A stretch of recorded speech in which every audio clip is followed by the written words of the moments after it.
The challenge of carefully balancing difficulty, especially in Souls-like games, is a razor-thin line where just a few slight deviations from center might result in missing the mark entirely.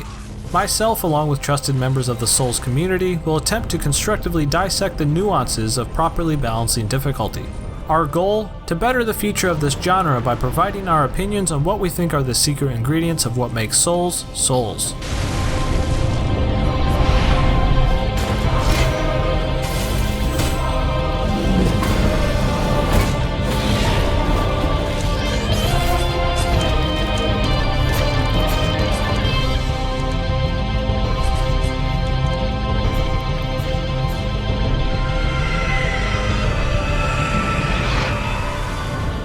Chapter 1 Combat System.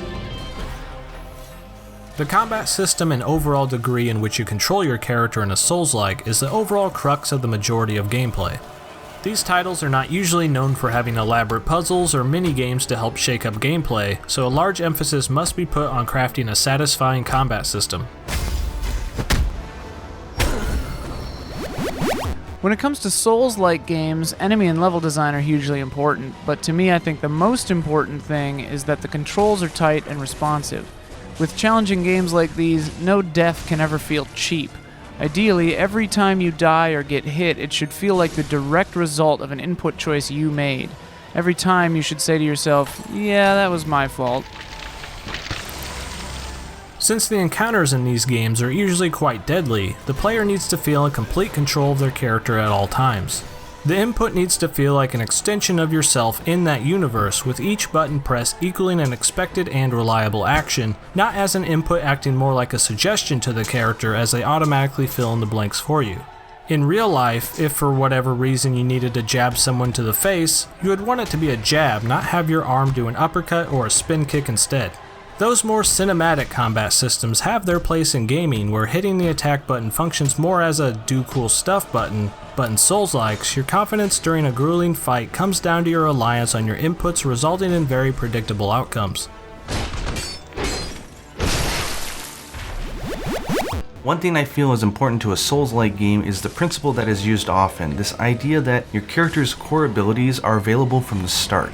This ensures that enemy design isn't forcing you to have certain abilities unlocked in order to tackle them, and I think this is what allows the games to have a more open progression system. Sure, you need to level up your gear in order to match the scaling power of the enemies, but really it's you as a player who levels up.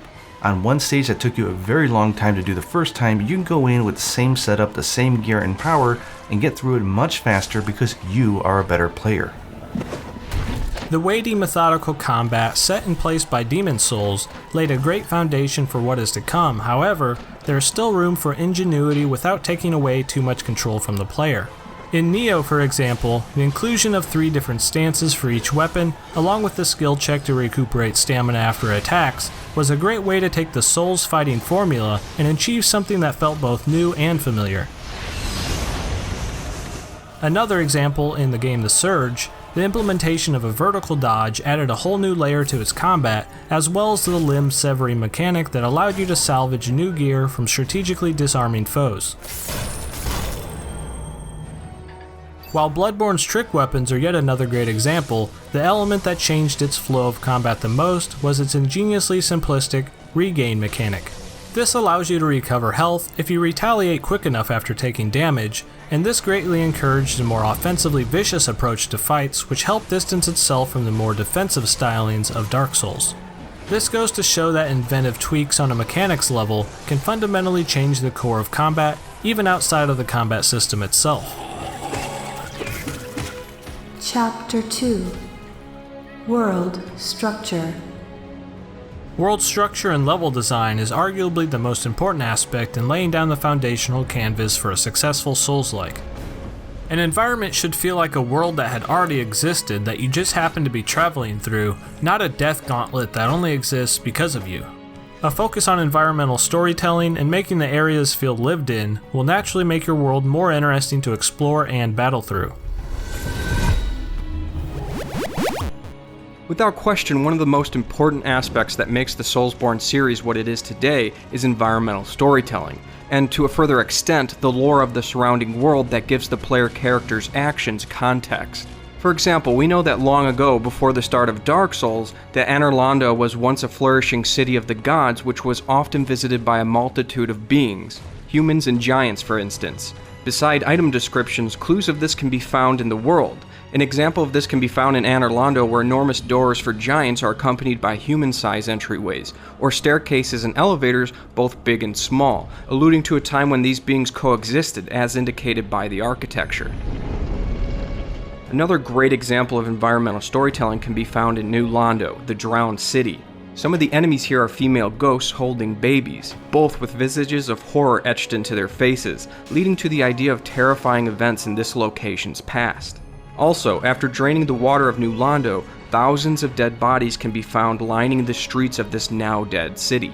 The ghosts haunting the ruins and the bodies of the drowned victims coating the bowels of New Londo tell a story of a time long ago, when the lords, frightened by what they did not understand, took the lives of the entire city, burying their fears beneath a lake of death.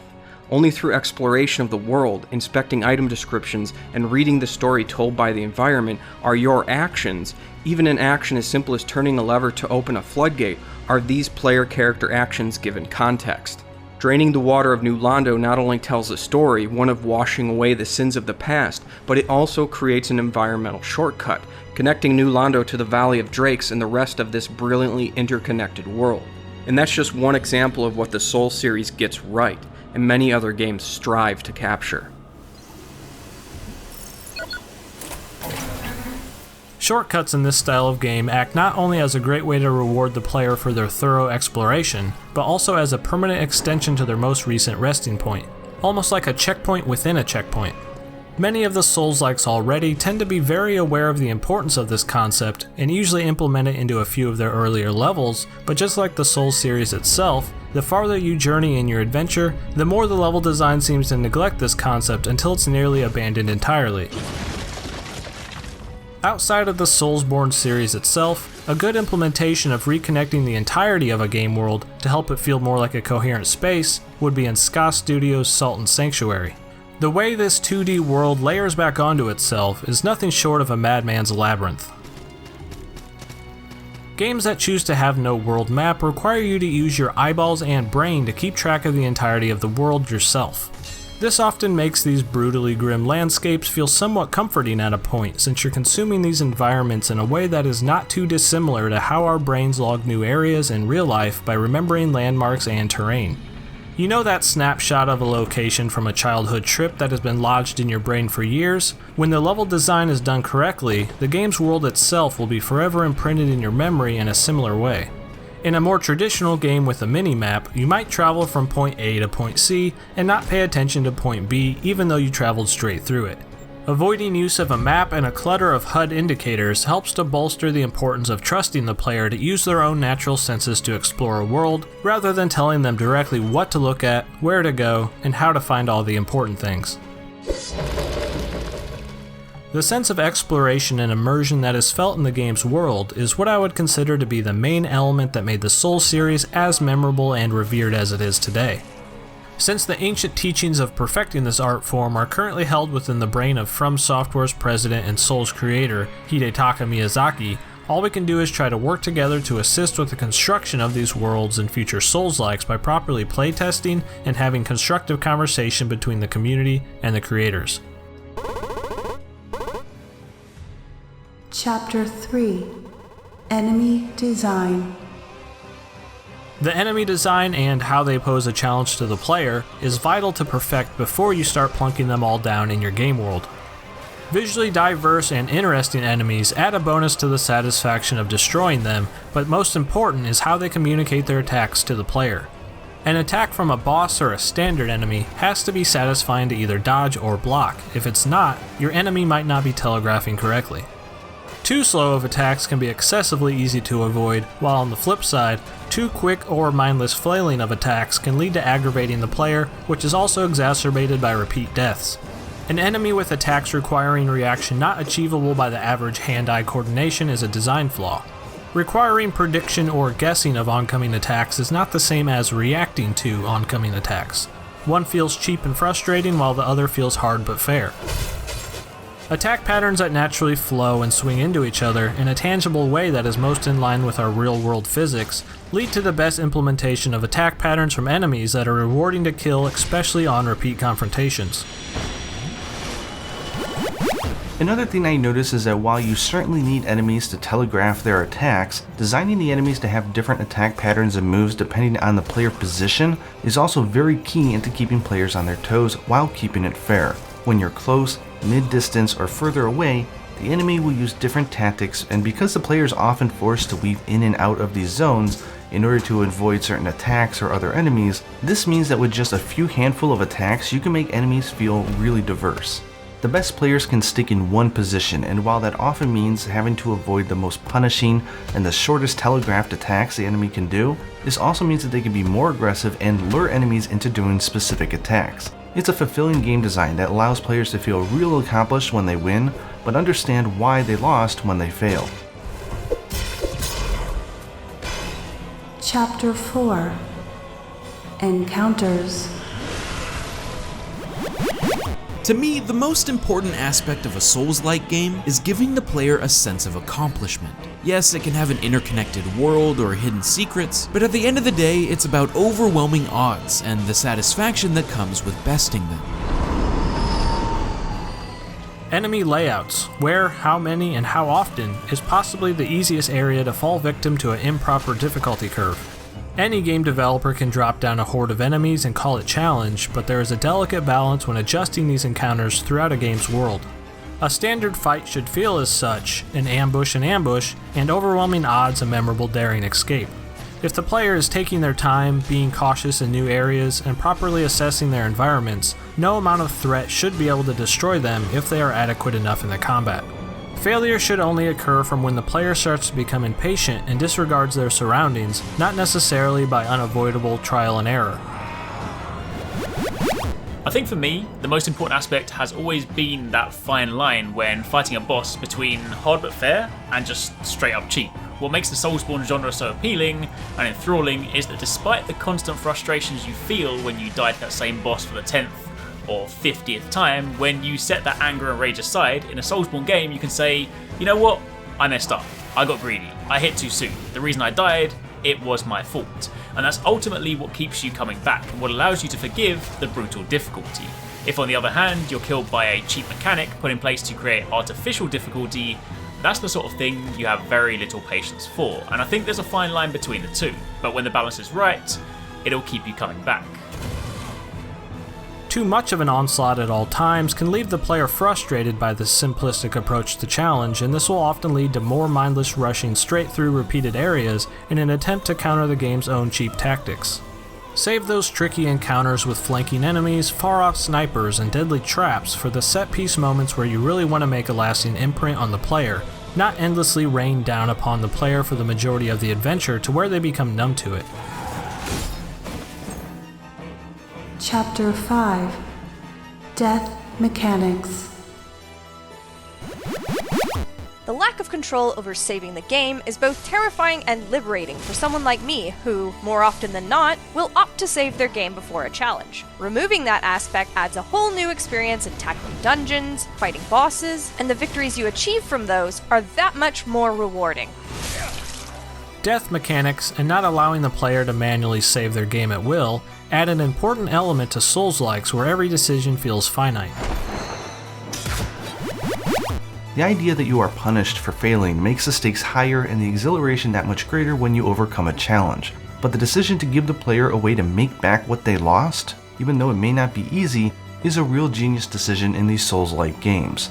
If the stage and combat design is done right, a player is always getting a little bit better at each situation every time they attempt it. This allows the player to not only recognize their improved ability when they go through another time, but also reward them with what they lost as well. The game isn't simply punishing you for failing, it wants and is encouraging you to get better. Player character deaths can leave an interesting opening in this genre where much creativity can be implemented. Rather than just leaving a pile of currency on the ground to reclaim later, some games like Hollow Knight, Bloodborne, and a few others manifest their player's demise in a form that adds to the punishment for failure. The dead player character can be manifested as an entirely new foe in the game world that needs to be defeated before reclaiming your progress, or by empowering the enemy that took you down and make you feel more like you have a nemesis. In the game DarkMaus, we see a player's past echo appear in the game world itself upon death. This shadowy clone of yourself will travel along the same path that the player previously took, giving you a way to use your death to your advantage and fight along yourself as your own co-op partner. Interesting mechanics for player death is possibly the most open element for interpretation when designing a Souls-like experience. We even see From Software themselves structuring their entire next game, Sekiro Shadows Die Twice, around a unique death mechanic that allows for strategic use of being able to resurrect once after death, allowing you to die twice.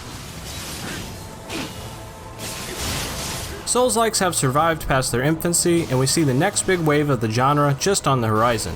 I hope our informative conversation and constant reevaluation of these games help more developers grasp the secret magic of Souls-likes and satisfy more fans with what they desire. I want to personally thank all the special guests that helped contribute to this, being Eric's Gaming, Ian Hink from Easy Allies, Gaijin Hunter, Myra Slokov, Snowman Gaming, and Terra Mantis. These individuals were picked because over the years I have greatly valued their opinions on specifically this style of game, and I urge you to check out each and every one of their channels, which I have linked in the video's description. If you enjoy this style of content that focuses on what elements make gaming great, consider subscribing and checking out my Patreon that helps fund my ability to make more videos like this. As always, this has been Deadite from Boomstick Gaming. Praise the sun, fear the old blood, Umbasa, and thanks for watching.